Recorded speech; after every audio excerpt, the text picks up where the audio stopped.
Welcome back to another Sunday with Job. If you have been with me for the last 2 Sundays and are here again today, then I say, what a trooper you are. Thank you for showing up, especially after the assignment I gave to all of us last Sunday. That is, to sit in our pain, our griefs, and our losses for a time, to become familiar with our suffering and learn to hear what it is trying to teach us, to learn the language of suffering. This so that we can become better, more compassionate listeners to others who suffer as well. So how did that exercise go for you? I do hope that you were able to be compassionate with yourself. I hope that you were able to offer yourself words of comfort that were authentic and real. If you did not take me up on the task, no need to feel guilty or beat yourself up over it. I find that this kind of contemplative sitting is one of the hardest things to do. Now, if you simply forgot to do it, then it is possible that there might be a part of you that just isn't ready to sit with that kind of pain. That's okay too. One of the things that arose for me as I tried my best to contemplate suffering was this longing that arose in me for hope. Hope for the future. Hope in something better that is surely just around the corner. Suffering, especially the kind of suffering that appears to make no sense to us, has this way of inviting us into meaning making. Why did this happen? Why did this happen to me, to my dear loved one? If no reason appears on the horizon right away, and we are left with just a one-word answer from the ether, because, it is then that our soul makes its turn towards finding hope. Today, this is the place where we find Job on his journey. Job has not found any satisfactory reason for why he is undergoing the trials that are currently plaguing him. His friends are doing their best to console him and offer him hope, but unfortunately what they say to him falls flat and gives no comfort and brings no kind of resolution to his situation. As we have learned over the last 2 Sundays, the necessary phases of suffering include, first of all, a mute silence, no words. Or if there are any words, they tend to be those familiar words of prayer or worship. Next comes a searching for a language of suffering, words that describe the pain of the situation. Today, in the echoes of his lament from last week, Job grapples with words to find the language of hope. In his suffering, he goes looking for signs of hope, and at first seems to find it in the image of a tree. He says, "There is hope for a tree, if it is cut down, that it will sprout again, and that its shoots will not cease. Though its root grows old in the earth, and its stump dies in the ground, yet at the scent of water it will bud and put forth branches like a young plant." The end of a tree, whether it is by the violent felling with an axe or by the natural loss of vitality in its old age, is not completely its end.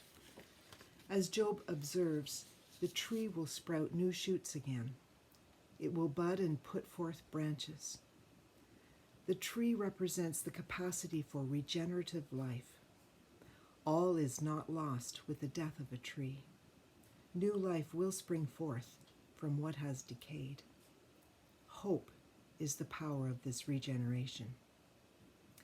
And then, as if this hope is too much to hope for, Job moves on to compare the death of humans with failing waters, dried up rivers. Humans die, he muses, and unlike trees, life does not seem to bud and sprout out of them. Job laments, "So mortals lie down and do not rise again. They will not awake or be roused out of their sleep." Job is really having a difficult time sustaining the hope that he's hoping for. 1 step forward, 2 steps back. Don't we know this? We see the tree first capturing Job's imagination as a sign of hope. But then it seems as though reality sets in for him, and new life and regeneration, while possible for the tree, seems only like a pipe dream for human beings.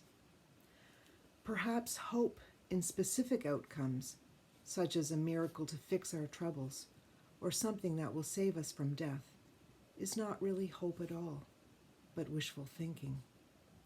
Maybe it's something that is so fragile that it cannot sustain us when the going gets tough.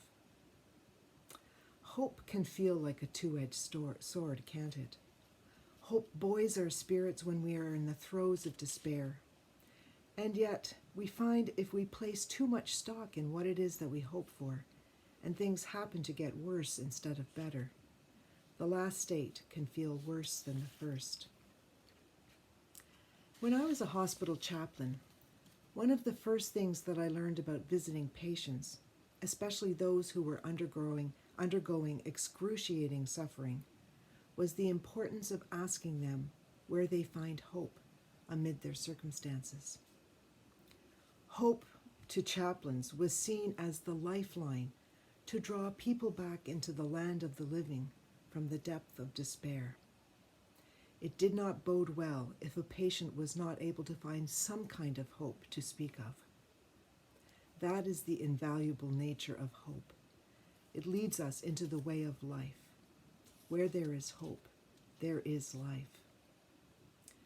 Although it appears that Job loses faith in the hope that he sees in the tree, we can mine his way of envisioning hope for treasure. The new growth of the tree does not abolish the cut stump that remains.